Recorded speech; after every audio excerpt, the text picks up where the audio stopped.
अगर आप भी करना चाहते हैं एलएलबी इलाहाबाद विश्वविद्यालय से और आप भी खोज रहे हैं कि फॉर्म कैसे भरना है और क्या है इसकी एलिजिबिलिटी क्राइटेरिया और क्या है इसका फीस स्ट्रक्चर, तो हम आपको बताएंगे पूरी डिटेल्स।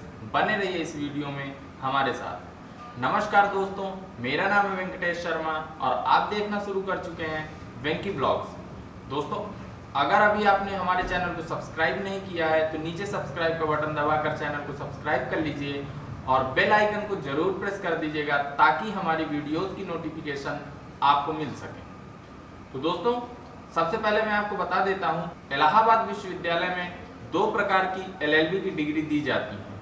पहली डिग्री 5 ईयर बीए एलएलबी और दूसरी 3 ईयर एलएलबी। तो दोस्तों, पहली जो होती है वो बीए एलएलबी 5 ईयर का कोर्स और दूसरी जो होती है वो 3 ईयर एलएलबी 3 साल का कोर्स। दोस्तों, बीए एलएलबी की इलाहाबाद विश्वविद्यालय में 120 सीटें हैं और 3 ईयर एलएलबी के लिए पूरी 900 सीटें हैं। मैं आपको बता दूं कि बीए एलएलबी 5 ईयर कोर्स में इलाहाबाद विश्वविद्यालय के मेन कैंपस में 60 सीटें हैं और सीएमपी डिग्री कॉलेज में भी 60 सीटें हैं। लेकिन जो कोर्स 3 ईयर वाला है उस 3 ईयर वाले कोर्स में हमको 300 seat main campus, 300 seat CMP degree college और 300 सीट एडीसी में मिलती है। दोस्तों, इसका जो फॉर्म आता है वो अभी तक वैसे तो आ जाना चाहिए, लेकिन लॉकडाउन की वजह से ये फॉर्म नहीं आ पाया है। दोस्तों, मैं आपको बता देता हूँ कि 5 ईयर और 3 ईयर एलएलबी करने में एलिजिबिलिटी क्राइटेरिया क्या है। तो पहले हम बात कर लेते हैं 5 ईयर की।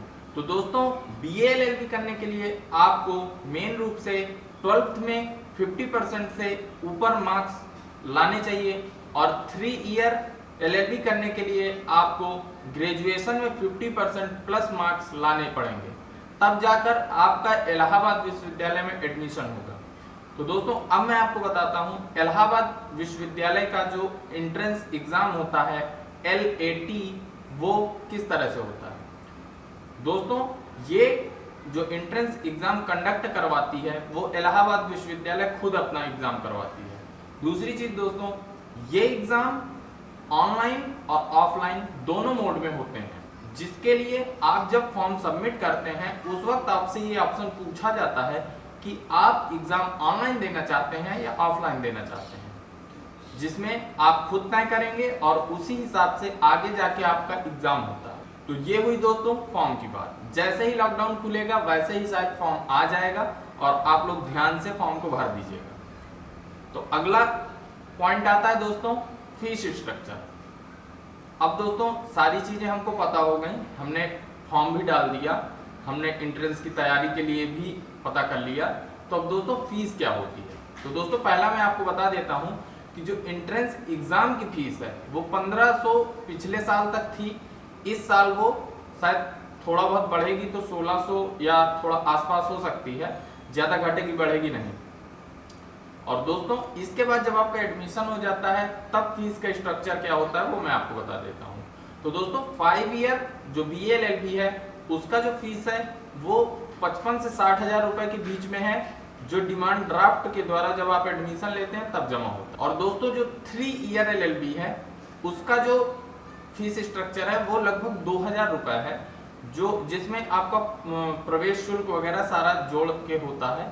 लगभग 2000 रुपए के आसपास ही आपका जब आप एडमिशन लेते हैं तब आता है खर्चा। ठीक है दोस्तों। उसके बाद दोस्तों हम बात कर लेते हैं जो हमारा एंट्रेंस होगा उसमें सब्जेक्ट क्या क्या आएंगे एंट्रेंस टेस्ट में। तो दोस्तों, मैं आपको बता देता हूँ कि 150 क्वेश्चन का पेपर होता है, जिसका 300 नंबर का टोटल पूर्णांक होगा। उसमें से जो है आपकी लैंग्वेज, जिसमें हिंदी और इंग्लिश दोनों होगी, रीजनिंग और जनरल अवेयरनेस। रीजनिंग के अंतर्गत आपसे लीगल एप्टीट्यूड भी पूछा जाएगा कि आपको कानून, अपराध, इन सब चीजों के बारे में कितना नॉलेज है। बहुत छोटे छोटे से क्वेश्चन होंगे तो उस बारे में आपको बताना होगा दोस्तों। उसके बाद मैं आपको बता देता हूँ कट ऑफ इसकी लगभग कितनी जाती है। तो दोस्तों, एलएलबी की कट ऑफ 3 ईयर के लिए ये मान लीजिए कि लगभग 170 नंबर से 190 नंबर के आसपास जाती है 300 में। और जो बीए एलएलबी की कट ऑफ है वो भी दोस्तों 200 प्लस ही रहती है, नीचे नहीं आती क्योंकि उसकी सीट्स कम है। तो दोस्तों अगर आप भी एडमिशन लेना चाहते हैं तो आप फॉर्म का वेट कर सकते। तो दोस्तों जैसे ही फॉर्म आता है मैं वैसे ही आपको बता दूंगा, आप मुझे इंस्टाग्राम पे भी फॉलो कर सकते हैं। तो दोस्तों बने रहिए मेरे साथ, मिलते हैं अगले वीडियो पे। जय हिंद, वंदे मातरम।